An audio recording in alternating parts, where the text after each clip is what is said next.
Hello, Howard.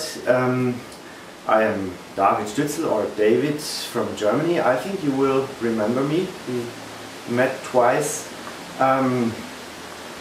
This will be the start of perhaps a whole series of videos about invisible instruments. Because you once said in a video, I don't remember where or when, I think in an interview, that the harmonica was an invisible instrument. Perhaps you even said it was the only invisible instrument. I'm not sure about that.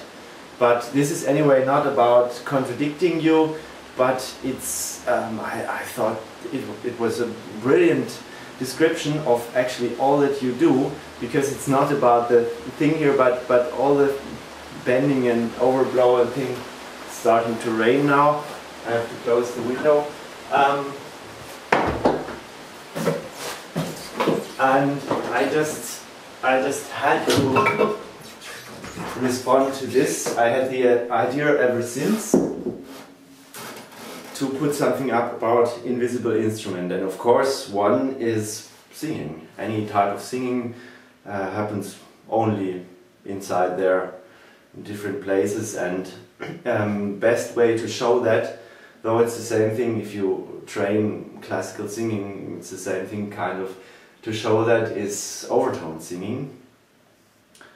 And so that's my starting point today, and I'm making it visible by I have a little imaginary machine here with different buttons, and I can turn them so you see the instrument. Of course it's all a bit of kind of a trick, but everything that you hear really comes out of my mouth now for those that don't know overtone singing. And actually it's not only a joke, but it's very related what I do with what you do for bendings or overblows on the harp. It's kind of the same places moving, just in a little different way, but it's actually all the same. Like I had these buttons and I would turn them a little bit different and use a harp and get out almost the same. So this is my imaginary overtone machine to show my invisible instrument. I've just showed the button for the overtones.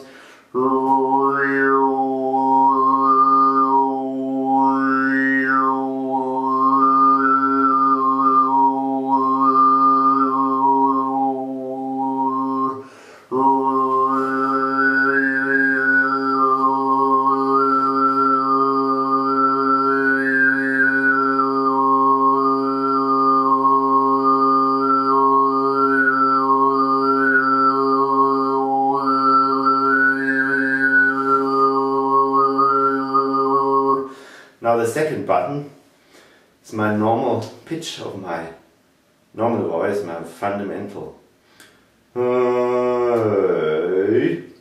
So another amazing grace. No,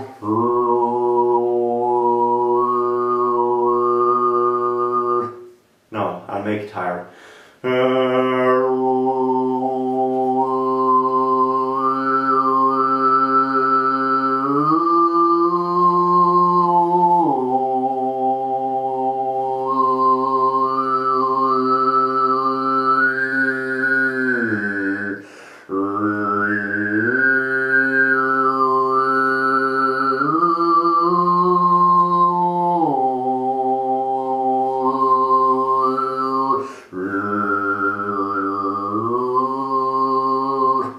I can actually do that better. My voice is not good now. You can see it on my other YouTube videos. This is my second button but I have lots more in this invisible machine. Some people sometimes don't believe I'm singing because I can, of course, I can do. I can also move my lips.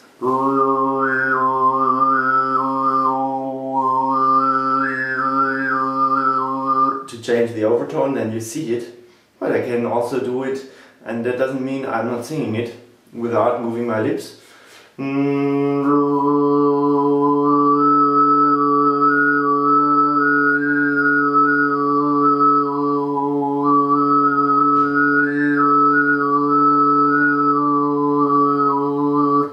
More invisible. It's my tongue. It's the same, almost the same space you move for bendings or overblows. And then I have lots more things here. I'm actually using them all the time to make just one work. Like, for example,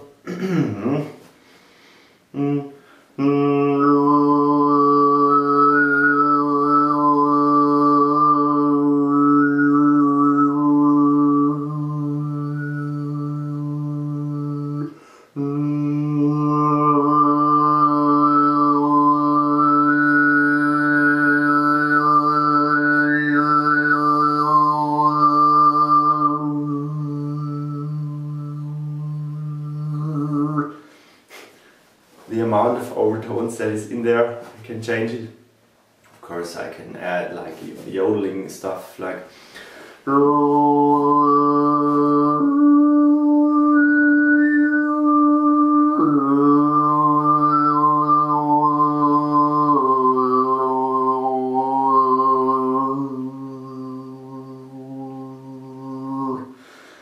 I can add the velum, it's the connection to the nose.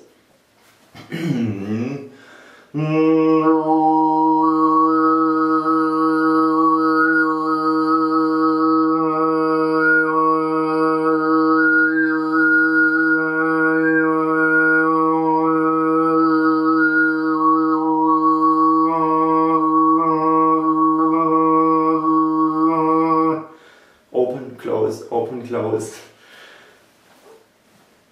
Some people say you have to close it for overtone singing. As you said, you have to close it for overblows. I think I can do overblows with opened and closed velum, though it sounds strange, but I really can. I know when it's open and when it's closed. There are more buttons, like the high voice from the yodeling, which is the head voice. It's harder to get overtones there, but I did already.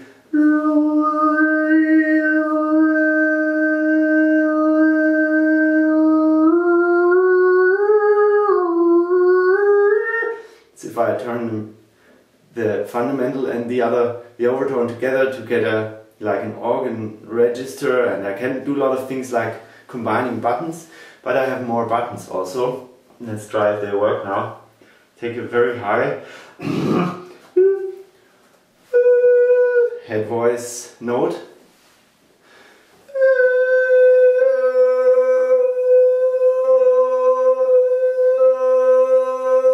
And I add a subharmonic, an octave lower. Can you hear it?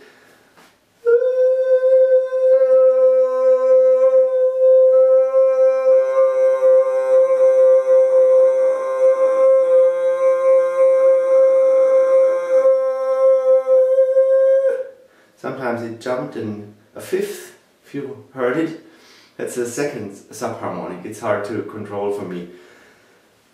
Some days I can do it better, but then I can combine them, like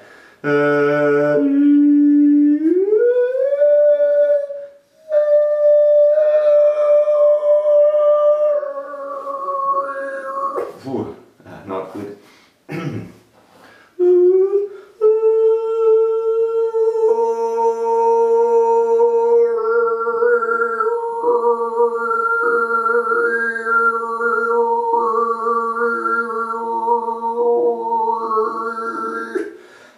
Sometimes I can sing that better, But perhaps that's enough for now about this invisible instrument.